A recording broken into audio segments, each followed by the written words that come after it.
Hi guys, welcome to With the Bentleys channel. Thank you for tuning in, and we're going to talk about how to reduce anxiety, because we know you are very anxious. That's why you clicked on this video, and we're going to help you with that. On your right is Rebecca. And Ricky, and I'm Daniel, but you didn't really need to know that. So let's move on and talk about anxiety, because that's the most important thing, because that's what you clicked this video for. Before you get the gold, please like and subscribe. Yes, we're going to give you gold, my friends, but you've got to like and subscribe in order to get it. In 3, 2, 1. All right, Rebecca, let's talk about anxiety and how to fix it, how to reduce it, how to help it, how to cope with it. Let's talk about all of it. Okay. I don't think you can necessarily fix it. I think it is all about coping with it. Okay. So coping it doesn't fix it. It only helps you to handle what you've already got. I don't think you can ever really be free of it. I think you probably, if you've got crippling anxiety, I think you can cope with it where it's reduced. But I think when you go through life, you're always going to have anxiety in you. So I don't think it can go away. Sorry, go on, Ricky. I think first of all, you have to identify if you do have anxiety and actually accept you do feel anxious about things, because there are people, they don't really want, they want to believe they are strong. They want to believe they are able to cope with anything. So they refuse to believe that they are anxious people. So they will say, yeah, I'm concerning, rather than I'm actually worrying. Yeah. Yeah, I know what you mean. Yeah. You got to acknowledge, well, I'm anxious, then I'm anxious. So you have to make a start. Then if you want to cope with that anxiety, the first step is actually to acknowledge you do feel anxious. Because a lot of people, they don't really want to believe. I'm not an anxious person. I've never been an anxious person. I'll say that I'm I just have lying. small... Everyone's anxious. Can you just turn my mic up just a little tad? Is that all right? I thought that's not what you were saying before. Anxiousness. I used to suffer from anxiety quite a bit. And I've had quite a few friends. I mean, I'm assuming when you're an anxious person that you also attract anxious friends. Maybe. Because you're all kind of in the same kind of... Yeah. Cesspool of anxiety. It's not a good thing. It is crippling, but it obviously comes in varying amounts, doesn't it? Yeah. I would say, kind of anxiety wise, it's like Ricky said, it's good to acknowledge. Yeah, excellent word. It's good to acknowledge you have anxiety in the first place, and then go about some steps in order to reduce it. So that's what you're here for. That's what you're here to learn how to do. So let's go through a few steps of what you believe, in your opinion, is useful for reducing anxiety. Yeah. I think, in my opinion, the second step after you acknowledge that you do feel anxious, the second step is try to think why you feel this way. Then dig into the source, because you could drag out quite a lot. For example, your family, they've always been anxious, so they raise you up in a very anxious environment. So you will feel like there's a lot of things to worry about. But actually, when you think, all the bad thoughts and the good thoughts, you worry about future. That's why you feel anxious. But the chance of things happen is 50-50. Yeah. It might not even be 50-50. I mean, you might be anxious that you left the stove on. Yeah. But to be honest, because you're already anxious, you probably did turn it off when you left the house anyway. Yeah. And then you get on the bus and you're thinking, oh no, I probably left the oven on. Yeah. But the chances you didn't. You more than likely didn't. Yeah. It'd be a freak accident that you forgot because you were worried about doing it, that you thought, oh, don't be so obsessive, and then you left it on by mistake. Yeah. So it's your obsession itself would create that. Normally, you'd turn the oven off unless you forget. Mm-hmm. But then the anxiety is what cripples you. I find that it can completely change my mood. Completely. Like, I'll be in a really good mood. I'll be great. And then something will go into my head that makes me anxious, and then I'll drop. So I was meant to be going to like a party like not too long ago, and I was ready for it, and it hits, and I didn't go. I was like, I can't go.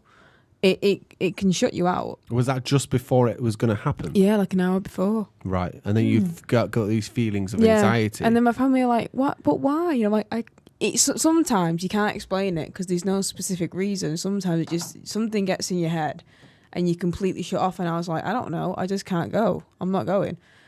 Then what are you gonna do? Spend time at home feeling bad? No, what I try and do is I do watch a lot of I watch things to cheer me up. So a lot of TV shows, a lot of to relax. It cheers me up. So I kind of sink myself in that a little bit, and then redirect your thoughts. Yeah. So was it like just after the party had started, in your mind you already accepted you weren't going to go? Did you then start to calm down? Yeah. So it was the anxiety building up to that point, wasn't it? One thing I've found with my anxiety was like if I do feel certain anxiousness toward things, I went on them head on. I went at them head on, and the reason I did that was because I thought I've got to fight this. Yeah. I've got to do the concerted effort to fight it. I don't know if concerted is the right word. It might be. But I made a deliberate effort to fight those things I feel most anxious about in order to try and battle it. Because I used to sit in my room sometimes. I remember it's a form of anxiety, but it's also like rumination comes with anxiety, where you keep thinking about the same thing over and over again and you can't get it out your head. Yeah. I used to do that when I was a bit younger. I used to think about things that I said years ago. It's and I used crazy. to be like, why did I say that? And I used to get really still do. I'm still get really upset over it. It's the worst thing. And I said it I really years don't ago. get this. I used to get it. No. I remember I had because people never really used to say anything mean to me, but I had one or two things here and there where somebody said something mean to me. I'd play on it over in my mind. Yeah. I'd play over it again and again and again in my mind, like they said this to me, and am I that, or and then thinking around it, and it's fruitless, really. It's completely fruitless, wasting energy because you're just time. putting your energy and thought into something when really you could be directing your energy and your mind elsewhere and doing other things that are constructive. Yeah. So it's about basically recognizing that you are there. Shall I tell you some things that I think help to reduce anxiety? Yeah. Okay. Statistically, I know this might sound a bit, unfair for you ladies, okay? Statistically, men suffer less from anxiety than women because of the hormones. More in now. Hormones. Men have a high level of testosterone. Right. And they have less of the female hormone, estrogen. And estrogen is being connected with the down hormone, which creates depression and anxiety. Okay. What's that called, James? What? There's pheromones, and then there's a hormone. It might be the pheromones. There's a negative one. Sorry, my science people. Please comment down below and let us know exactly what the terminology is for it, okay? But basically, women have been connected closer to anxiety because of their lack of testosterone. Right. You'll find that certain women who are more prominent leaders and stuff, they've got a higher percentage of testosterone. Right. You'll find, interestingly enough, that some women have similar levels of testosterone to low testosterone producing men. Right, okay. Which is very interesting. You'll find that some certain women are a little bit more dominant than some men, which is interesting. It's linked to testosterone. So it's an interesting one. So I would say some of it's hormonal. Right, okay. Some of it's got to be diet. Yeah. And some of it's got to be exercise, because it's been proven through so many scientific studies been proven that if you exercise, it produces endorphins, and the endorphins create happiness. Make you happy, yeah. Right. And it's the same thing when you eat ice cream. It produces endorphins in your brain. It's not actually the food digesting that creates happiness. It's a psychological thing in your brain by rewarding your body, which nature does by giving yourself food that your body likes. Yeah. It rewards you by giving you endorphins, which make you feel good. So that's all connected to like hormonal as well. So a lot of anxiety, I believe, is hormonal. Cool. It could be like like before my period, every month, I can feel like 3 days before that literally become more emotional. Then I used to more tend, if we do have a disagreement, that's gonna happen around that time. Do you remember? Yeah, it's like Then, suddenly 100 times worse than it ever was. yeah, Something that wasn't a problem suddenly is. It's like, what? What's going on here? Then after I identified it, Mhm. like I literally say, oh yeah, maybe I feel It's this because of way this. because my period gonna come. We Yeah. men are smarter than you think. We already know when it's going to come. Then I'll just reason to myself. But like if you feel anxious now, I've got a few things that I do when I do get a little bit emotional and anxious, that like I do this kind of practice, right? Preparation So steps. number one is always open your mind and heart to good things. So don't really just think about all the negative things that's going to happen in your life, because that might not happen. Because if you think about all the bad things going to happen, you might attract that to you. Ooh. It's called what's that? The Self-fulfilling prophecy. Yeah. So you got to set your heart and mind on good things. You know, If you have think, hope in your life. check this out, right? People go to prom Yeah. and they're like, I hope I don't fall down the stairs. I think I think too much, right? So basically, don't think too much, isn't I it? hope I don't fall down the stairs. What are you going to do? Yeah. When you go up those stairs, you're super conscious Gonna that you're not fall. going to fall. You probably are going to fall. Yeah, and That's hilarious. and secondly, it helps on the points of when you actually feel anxiety is when you feel anxious because you think too much in your brain, and brain is a thing help you to analyze your daily life, put data together, and try to predict what's going to happen in the future. But the fact is, we can't really predict the future. So don't even try on that, because you put unnecessary pressure on yourself. So when you do use your brain too much, then it creates anxiety. You can notice that you focus too much on your brain, all the energy goes to your brain, you barely feel your feet because you concentrating in your brain. So basically, you know, a lot of books and websites, it tells you, well, you do deep breathe and you hug yourself. This kind of thing actually is try to redirect the stress and energy from your brain to the rest of your body. So normally what I do is I take breath and think about different body parts. Think about your heart, get it pumping. From head to toe.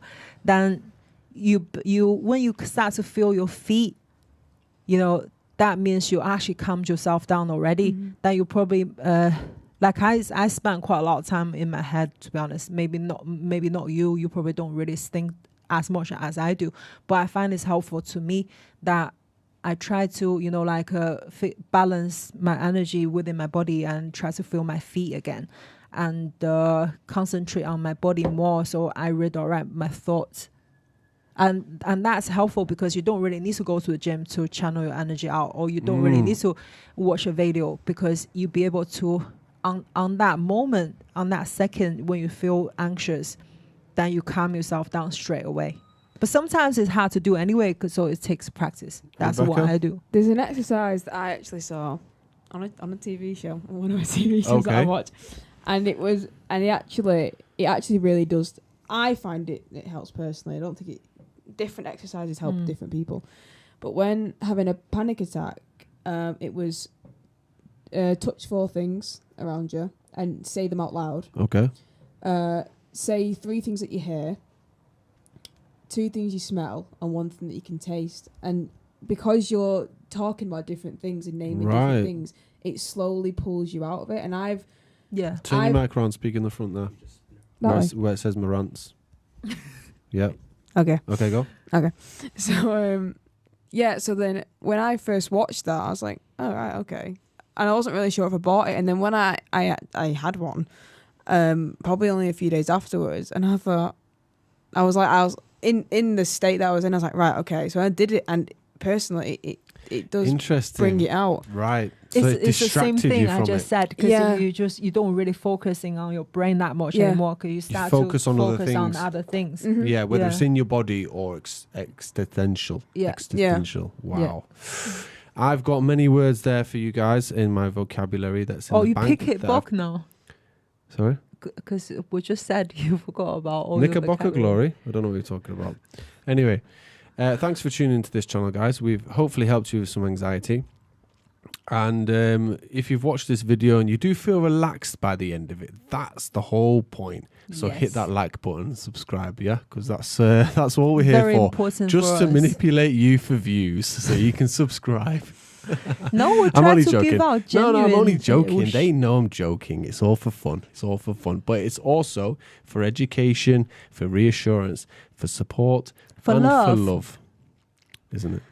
Yes. Yeah. You feel that love. You feel the bond of love. All right, excellent. That's what it's all about. So thanks for tuning in. Head over to our Instagram. Check us out. Check us out on the other platforms. You don't necessarily need to watch the video on YouTube. There will be a video on YouTube, but you can check us out on Spotify, Apple Play. I think James is not Maybe.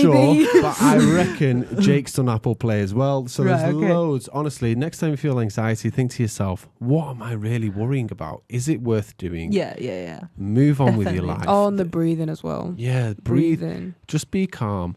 Think to yourself, is it really worth worrying about? And you think to yourself, actually, you know what? It's not worth worrying about. And try and get to the point where you can Rationalise. put it past you. Yeah. And every time you do that, you'll get better at it. And that practice, say practice makes perfect, that practice will get easier for you every single time you do it. Yeah. And to the point where you can master your anxiety. And also, if you have loving family, just give a hug to one another. That will. Yeah, that if you've got a dog, massively. stroke that dog. Yeah. You make sure you stroke that dog. Yeah, you rub it real good, because apparently you can reduce your blood pressure by stroking pets. There you go, my friends. So not only do you get science, but you get love. So with all that in mind, until the next time. See ya. Bye.